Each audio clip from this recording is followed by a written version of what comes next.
Hi friends, welcome to the Pratheesha simple recipes. నా స్టైల్లో సింపుల్గా టేస్టీగా దొండకాయ ఫ్రై ఎలా చేయాలో చూపిస్తాను. ఇందుకోసం ముందుగా ఇంకా స్టవ్ ఆన్ చేసుకోవాలండి. మీకు సరిపడా ఆయిల్ యాడ్ చేసుకోవాలి. ఆయిల్ హీట్ అయిన తర్వాత సన్నగా తరిగిన పచ్చిమిర్చి, సన్నగా తరిగిన ఉల్లిపాయలు యాడ్ చేసుకోవాలి. ఉల్లిపాయలు మంచిగా గోల్డెన్ షేడ్ వచ్చే వరకు చక్కగా ఫ్రై చేసుకోవాలి. చూసారు కదా, ఈ విధంగా ఫ్రై అయిన తర్వాత సన్నగా కట్ చేసుకున్న దొండకాయ ముక్కల్ని యాడ్ చేసుకోవాలి. దొండకాయ ముక్కలు ఈ విధంగా సన్నగా కట్ చేసుకుంటే మంచిగా ఫ్రై అవుతాయండి.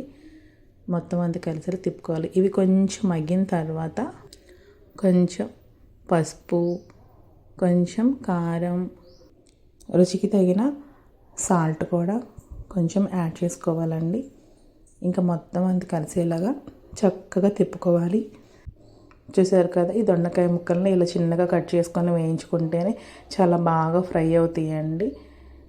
మీరు ఈ విధంగా ట్రై చేయండి. చాలా అంటే చాలా టేస్ట్గా ఉంటుందండి. సింపుల్గా అయిపోతుంది. ఈ విధంగా ఫ్రై చేసుకొని తింటే ఎన్ని ప్లేట్లైనా తింటారండి వేడి వేడి రైస్లోకి. చూసారు కదా, మరీ ఓవర్గా కుక్ చేయకూడదండి. చక్కగా కొంచెం గోల్డెన్ షేడ్ వచ్చే వరకు కుక్ చేసుకుంటే సరిపోతుంది. చూసారు కదా, నేను వీడియోలో చూపిస్తున్నట్లు ఈ విధంగా కుక్ చేసుకుంటే సరిపోతుంది. చాలా టేస్ట్గా ఉంటుంది. మీలో ఎంతమందికి దొండకాయ ఫ్రై ఇష్టమో కామెంట్ చేయండి. మీరు ఒకసారి ట్రై చేయండి. సబ్స్క్రైబ్ చేసుకోండి. అంతే సింపుల్. Bye bye friends.